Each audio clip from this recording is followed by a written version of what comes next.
السلام علیکم ورحمۃ اللہ وبرکاتہ۔ ناظرین، آج ہم سورہ نور کی آیت نمبر 11 سے آیت نمبر 18 تک کا مطالعہ کر رہے ہیں۔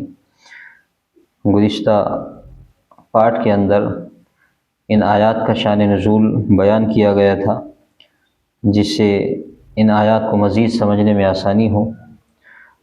اب باضابطہ ان آیات کا ترجمہ پیش خدمت ہے۔ دعا کرے اللہ تعالی ہم کو صحیح کہنے کی توفیق مرحمت فرمائے۔ اعوذ باللہ من الشیطان الرجیم، بسم اللہ الرحمن الرحیم۔ لولا اذ سمعتموه ظن المؤمنون والمؤمنات بانفسهم خیرا وقالوا هذا افک مبین۔ جب لوگوں نے بہتان تراشی کو سنا تھا تو مسلمان مردوں اور عورتوں نے آپس میں ایک دوسرے کے لیے اچھا گمان کیوں نہ کیا اور کیوں نہ کہہ دیا کہ یہ صریح جھوٹ تھا؟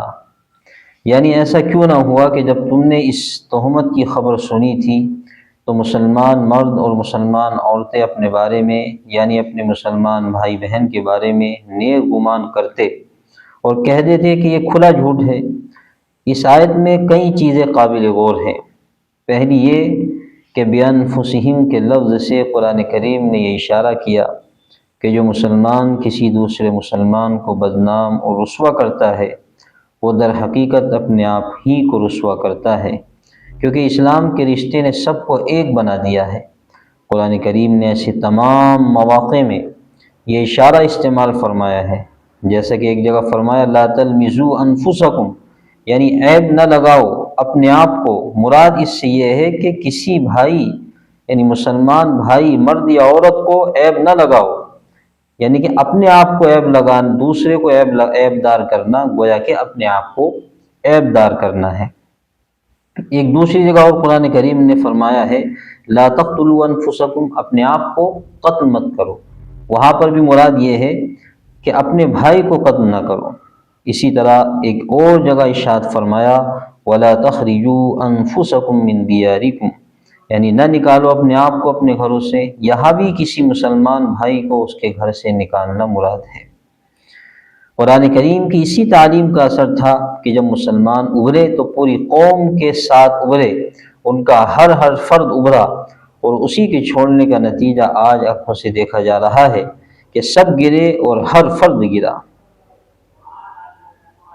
تیسری بات یہاں قابل نظر ہے کہ اس آیت کے آخری جملے وقالوا ھذا افک مبین میں یہ تعلیم دی گئی ہے کہ تقاضۂ ایمان کا یہ تھا کہ مسلمان اس خبر کو سنتے ہی کہہ دیتے کہ یہ کھلا جھوٹ ہے۔ اس سے ثابت ہوا کہ کسی مسلمان کے بارے میں جب تک کسی گناہ یا عیب کا علم کسی دلیل شرعی سے نہ ہو جائے اس وقت تک اس کے ساتھ نیک گمان رکھنا اور بلا کسی دلیل کے عیب اور گناہ کی بات اس کی طرف منسوب کرنے کو جھوٹ قرار دینا عین تقاضۂ ایمان ہے۔ اس سے ایک مسئلہ ثابت ہوا کہ ہر مسلمان مرد اور عورت کے ساتھ اچھا گمان رکھنا واجب ہے جب تک کسی دلیل شرعی سے اس کے خلاف ثابت نہ ہو جائے، اور جو شخص بلا دلیل شرعی کے اس پر الزام لگاتا ہے اس کی بات کو رد کرنا اور جھوٹا قرار دینا بھی واجب ہے، کیونکہ وہ محض ایک خبیث اور مسلمان کو بلا وجہ غیبت اور مسلمان کو بلا وجہ رسوا کرنا ہے۔ لولا جاءوا علیہ بأربعة شہداء فإذ لم يأتوا بالشہداء فأولئک عند اللہ هم الکاذبون۔ اور ان لوگوں نے اس بہتان پر 4 گواہ عینی کیوں پیش نہیں کیے؟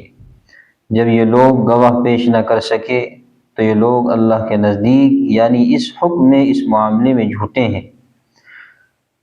وَلَوْلَا فَضْلُ اللَّهِ عَلَيْكُمْ وَرَحْمَتُهُ فِي الدُّنْيَا وَالْآخِرَةِ لَمَسَّكُمْ فِي مَا أَفَضْتُمْ فِيهِ عَذَابٌ عَظِيمٌ۔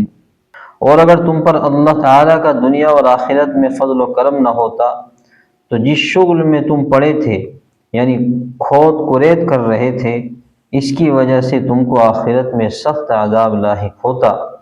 اذ تلقونه بألسنتكم وتقولون بأفواهكم ما ليس لكم به علم وتحسبونه هينا وهو عند الله عظيم۔ اور تم اپنے منہ سے ایسی بات نکال رہے تھے کہ جس کے بارے میں تم کو مطلق علم نہیں تھا، اور تم اس کو ایک معمولی بات کہ اس میں کوئی گناہ نہ ہوگا سمجھ رہے تھے، حالانکہ وہ اللہ کے نزدیک گناہ کے اعتبار سے بڑی بھاری بات تھی۔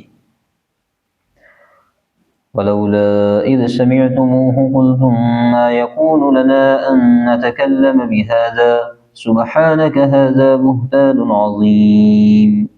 اور جب تم نے اس کو سنا تھا تو یوں کیوں نہ کہا کہ ہم کو زیبا نہیں کہ ایسی بات منہ سے بھی نکالے، معاذ اللہ، یہ تو بڑا بہتان ہے۔ سبحانہ کا یہاں تعجب کے لیے ہے۔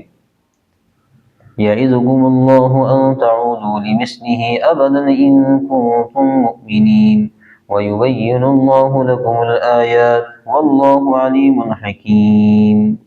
اللہ تعالیٰ تم کو نصیحت کرتا ہے، یعنی منع کرتا ہے کہ پھر کبھی ایسی حرکت مت کرنا۔ اگر تم مومن ہو تو اس سے نصیحت قبول کرو گے، اور اللہ تعالیٰ تمہارے لیے امر اور نہی کے صاف صاف احکام بیان کرتا ہے، اور اللہ تعالیٰ جس کا حکم کرتا ہے اور جس سے منع کرتا ہے اس کے بارے میں بڑا جاننے والا اور بڑا حکمت والا ہے۔